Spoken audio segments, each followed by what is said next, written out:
สบายดีมื้อนี้มาสืบต่อที่ Google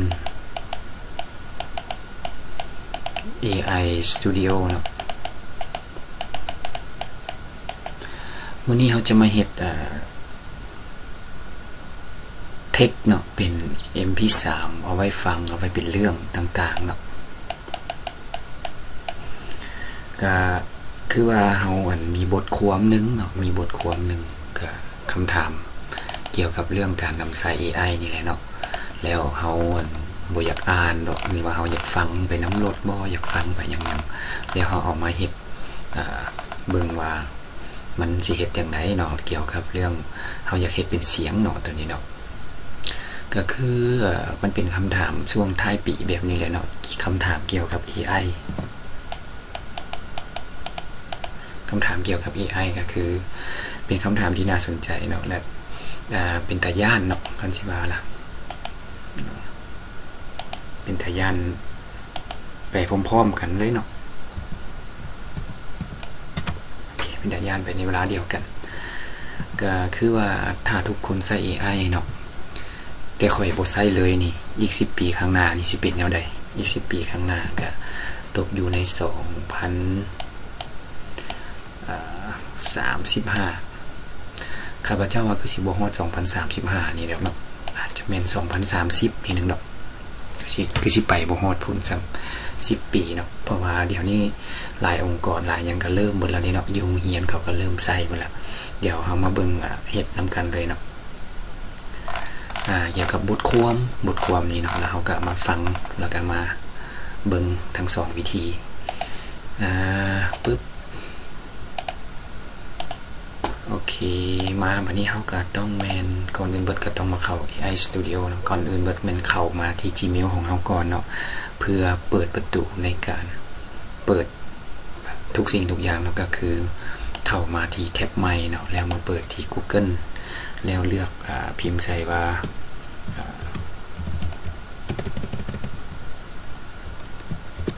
Google AI Studio เนาะนี่ Google AI Studio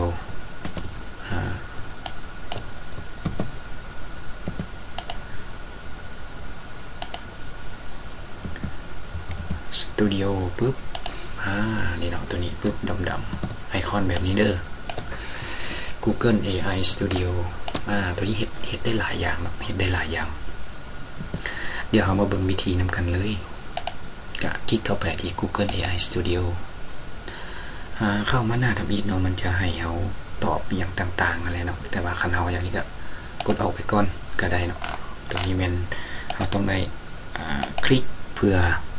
accept เนาะหรือว่ากำหนดเงื่อนไขอย่างต่างๆของ Google นั่นแหละโอเคเข้ามาที่หน้าต่าง Google AI Studio ก็เป็นรูปลักษณะแบบนี้เนาะนี่ปึ๊บมีแอปมีอย่างต่างๆอยู่นี่เนาะตัวนี้มันเฮ็ดรูปตัวนี้มันเฮ็ดเสียงตัวนี้ต่างๆอยู่ในสตรีมนี่เนาะอยู่ในมีเดียนี่เนาะตัวที่ว่าเขาสร้างวิดีโอสร้างอีหยังต่างๆอยู่นี่เดี๋ยวเราจะมาเบิ่งนำกันเติมว่าเฮาสิเฮ็ดจังได๋ในนี้เขาจะมาเรียนเป็นตัวอย่างที่ Gemini Speech Generation เนาะโอเคตัวนี้ Gemini Speech Generation โอเคเขาก็มาคลิกใส่อยู่บนนี่เลยปึ๊บตัวนี้แมนมี2ภาคส่วนตัวนี้ multiple speaker เนาะตัวนี้แมนจะเฮ็ด เป็น2คนล้มกันเนาะอาจจะเป็นครูหรือว่าอาจารย์หรือว่ามี2คน2เนื้อเนาะที่ว่าเขาจะเฮ็ดตัวนี้แล้วที่ต่อมาละแมน single speaker audio นี่บนนี้เนาะอยู่โหมดเลือกโหมดนี่อันนี้มันเลือกเสียงเนาะเลือกเสียงเนี่ยลองฟังเบิ่งก็ได้เนาะ Ready to build ครับโอเคอันนี้มันก็ลองเปิดเบิ่งก็ได้เนาะตัว voice เนาะมันมีหลายอยู่เนาะแต่ขึ้นนำเฮาเลือกใส่คันเฮาบ่อยากอันนี้เฮาก็เอาไปเลยเนาะเสียงผู้หญิงเสียงผู้ชายเสียงหยัง ตัวนี้มันมูดโทนเนาะมูดโทนบอลนี่มูดโทนก็คือแบบเป็นแบบตลกบอแบบเป็นตาย่านบอแบบมวนซืนแบบอย่างซี่ก็ได้เนาะแบบเฮาก็สิใส่แบบลักษณะแบบติงคิงซะเนาะติงคิงแบบลักษณะแบบคิดประมาณนี้โอเคเฮามีเทคแล้วเด้เนาะเฮาก็เอาเทคมาวางใส่นี่ซื่อๆเทคของเฮาก็ลากเทคของเฮานี่เนาะ copy ทาสีเอาเนาะคลิกขวา copy เนาะโอเคหลังจากนั้นก็มาวางใส่บนเทคนี่เลยเนาะคลิกขวา paste ตัวนี้ก็ประมาณเดี๋ยวนะประมาณจากตัวอักษรประมาณ141 คำ141 คำนี่พอดีเลยเนาะเพราะว่า250 คำนี่ก็จะค่อนข้างยากเนาะมันจะใช้เวลาโดนเกินไปแต่ว่า100 ปลายคำนี่โอเคที่ว่าพอดีจากนั้นเนาะหลังจากที่เฮามาที่เรียบร้อยแล้วเนาะเรียบร้อยแล้วปึ๊บเฮาอ่านเบิ่งเนาะมันถูกตามที่เฮาต้องการแล้วบ่หลังจากที่ถูกตามเฮาต้องการแล้วเฮาก็เพียงแต่คลิกเนาะคลิกใส่อยู่บน run control บนนี้เลยแล้วมันจะสร้างเสียงให้เฮาเลือกเสียงเนาะโอเคอาจารย์เขาเป็นเสียงที่เอาเสียงที่2ซะเนาะมันสิทุ่มๆแน่หน่อยนึงโอเคจากนั้นก็คลิกใส่อยู่บนว่า run control บนนี้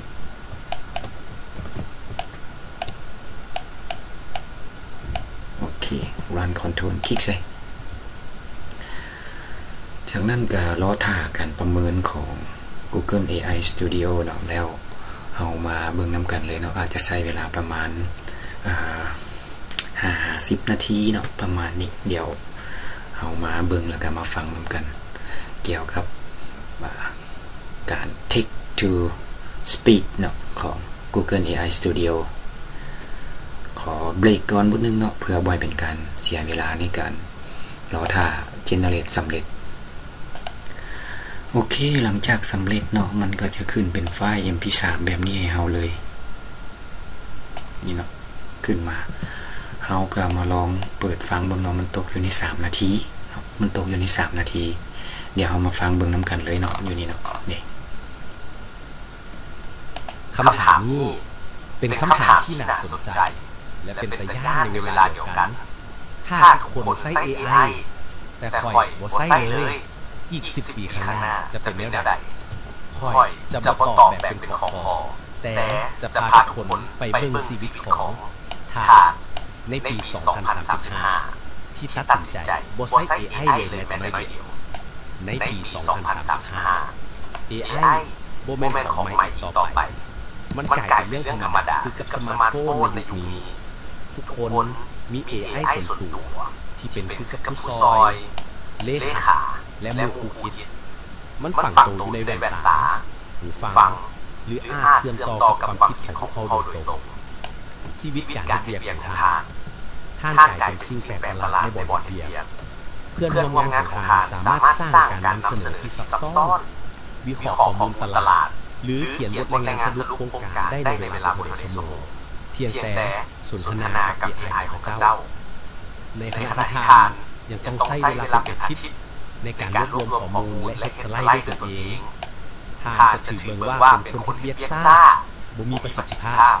และเป็นคือกับเต่าที่น่านับถือในความพยายามแต่ก็บ่สามารถเฮ็ดเวียก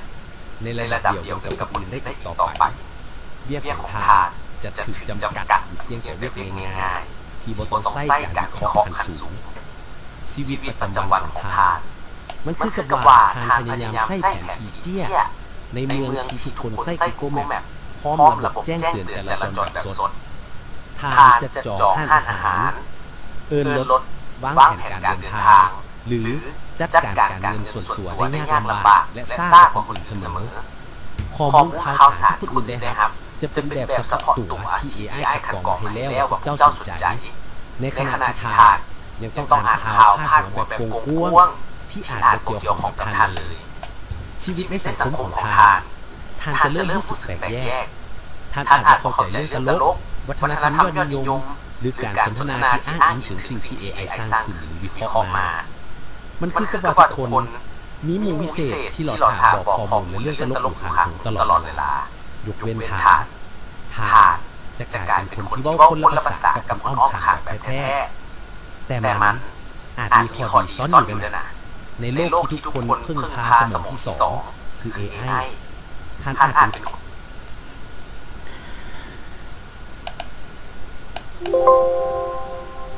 โอเคเนาะหลังจากที่เราได้ MP3 เนาะเรียกว่าได้จากเอกสารจังซี่แน่เนาะเรียบร้อยแล้วเนาะเอกสารอยู่ในของเราแล้วเราเอามาเฮ็ดเป็น MP3 แบบนี้ก็มันก็สวยเราเนาะเกี่ยวกับเรื่อง AI ในที่จะมาถึงนี่เนาะว่ามันเป็นแบบใดเสียงอ่านมันก็จะเป็นลักษณะแบบคนคิดเนาะตัวนี้มันขึ้นนำมูดของเขานี่นะเนาะมูดของเขาว่าเขาจะเอาอันแบบมูดแบบใดเนาะหมายถึงคุณลักษณะเขาเวลาหลังจากที่เขาได้มานะเขาก็สามารถดาวน์โหลดได้เลยเนาะดาวน์โหลดปุ๊บคลิกใส่บน3 เม็ดนี่เนาะแล้วก็เลื่อนใส่คำว่าดาวน์โหลดนี่ปุ๊บแล้วมันก็จะมาขึ้นอยู่บนนี้เนาะปุ๊บเขาก็คลิกใส่จากนั้นก็ไปเอาไฟล์มาใส่เลยคลิกเข้าไป copy เอาเนาะปึ๊บโอเคจานไว้อยู่โฟลเดอร์ตัวนี้เนาะเกี่ยวกับการสร้างคำถาม AI ในปี 2035ปึ๊บตัวนี้เป็นตัวหนังสือเนาะตัวนี้คำที่ว่าเป็นตัวหนังสือสำหรับตัวนี้เป็นเสียงอ่านเนาะเป็นเสียงอ่านโอเคเป็น AI อ่านเนาะ AI read อะไรเนาะโอเคหลังจากที่เขาได้เรียบร้อยแล้วเนาะก็มันก็จะอยู่ในGmail ของเขาเนาะ Google AI Studio ตัวนี้เป็นการเฮ็ดในเรื่อง MP3 สำหรับคนที่บ่มีเวลาบ่มีอย่างต่างๆเนาะค่ะเขาให้ AI ช่วยในการอ่านปึ้มบ่อ่านอย่างต่างๆในการเทคหรือว่าเอกสารของเขาเนาะค่ะช่วยเฮาหลายในการเฮ็ดเวียกเฮ็ดงานตัวนี้เป็นฟังก์ชันในการใช้เนาะตัวนี้ก็ค่อนข้างจะใช้เวลาเนี่ยแต่ว่าความละเอียดสูงแต่ว่าตัวนี้ก็จะไวกว่าเนาะตัวนี้ก็จะไวกว่าถ้าว่าตัวนี้ก็ถือว่าสำเร็จได้เนาะสำหรับ Google AI Studio เนาะ